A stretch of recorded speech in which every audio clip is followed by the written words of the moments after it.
Here's how you can write the best possible prompt for your AI agents. In the previous video, we gave our agent some tools, and I've just given it a couple more now to give us something to work with for the prompt. So we've added in get emails and create event. These are set up in exactly the same way as the ones we created in the previous video, except just using different variables for the from AI function and different operation here. So instead of send, it's get many. And the same for the create event. We have start date, end date, and attendees. So it can include anyone we want to invite to events. So now let's get into the agent and look at how we're going to build out the prompt. So this is the bare bones of any good AI agent prompt. There's 6 kind of main sections. You don't need all of these. If you've got a really simple agent, as I showed in the previous video, you don't need it to be this detailed at all. But for best practice, this is the kind of things you should be including in your agent prompt. So we have role/objective, instructions, tools/subagents, output, examples, and important info. And I think I'll build these out one at a time. Rather than explain what they all do, it's easier if I just put in the relevant information for this agent so you can see what a practical example looks like. So role/objective is basically who the agent is and what its role is. So for this, I've just done, you are the personal assistant of Neil Stevenson and you help him with various tasks. Pretty straightforward, doesn't need to be any more than that. Instructions, these are where you go into a bit more detail about what the agent should do, in what order, that kind of thing. So we've got, you will take instructions from Neil and execute them to the best of your ability, using your tools when required. You should then communicate back to Neil all relevant information, including links where relevant, such as calendar events. If an instruction is unclear, you should ask a clarifying question until you understand what needs to be done. So that just gives some very clear instructions to the agent that it needs to execute the tasks it's been given using tools, and then get back to me with the relevant info. So the next section is tools/subagents.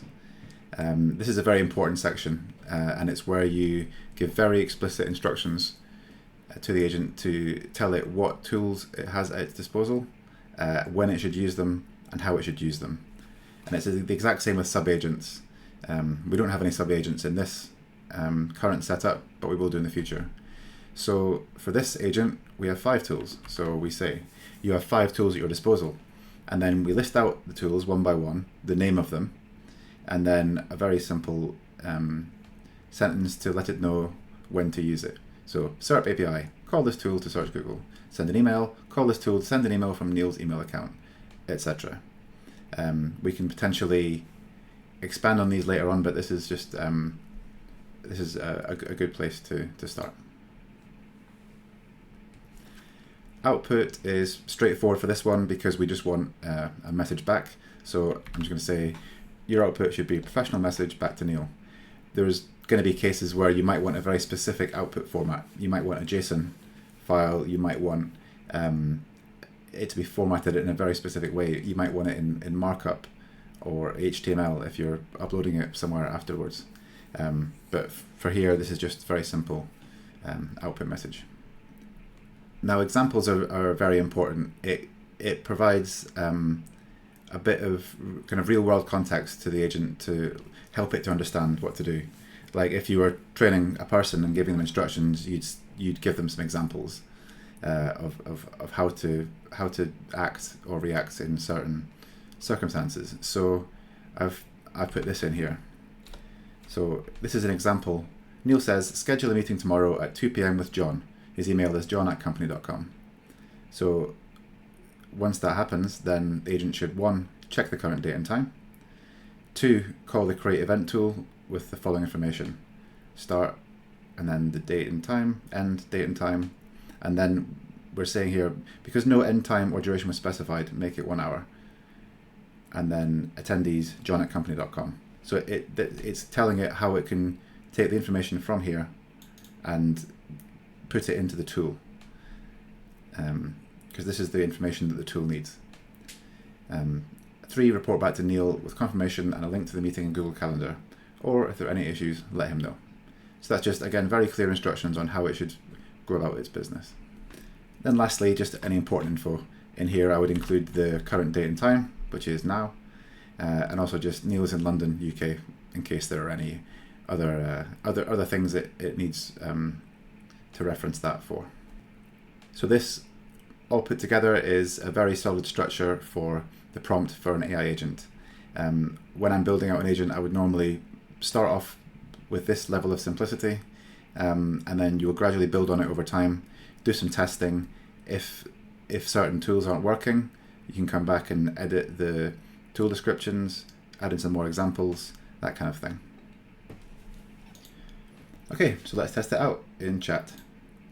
So I'm just going to say, please schedule a meeting with Tom tomorrow at 2 p.m. His email is tom1@gmail.com.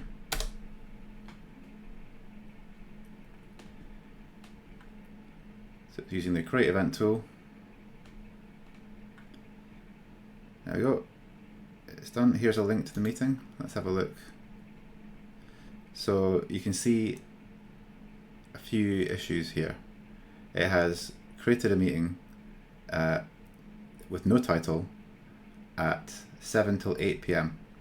So there's definitely a few issues we need to look at. First of all, there's an N8N setup issue because I've just created a new install of N8N. You have to make sure that the time zone is set correctly. So here we're set to America, New York, and I'm in Europe, London. So save that, and that's going to fix the time issue. Other thing is that we have the event has no title. So let's improve that with by looking at the prompt again. So for the in the create event thing, we'll add on something to the end of this tool here. I'll say,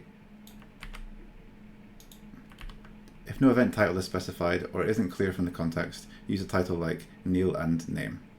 So that means that rather than just be blank, it will say like Neil and Tom. So let's save that and try again. I'll just I'll clear this and I will delete this. And now let's say I'll use the same message and we'll see what the output is this time. It's been scheduled tomorrow. So now we can see it's in 2 till 3 and it hasn't got a title. Okay. So let's look in this tool. Okay, so we can see this is actually a tool setup issue. I don't have a field in for summary, which is the title. So we're just going to do same thing again. We'll just put in this, which is going to be from AI. So we want the title and the title of the event. So that should now work. So let's just say,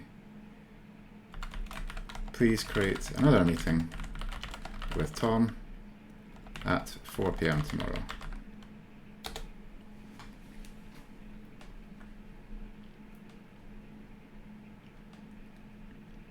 It's been created, and now we have the correct title in there. So you can see that the prompt was already fine, it was just a tool setup issue.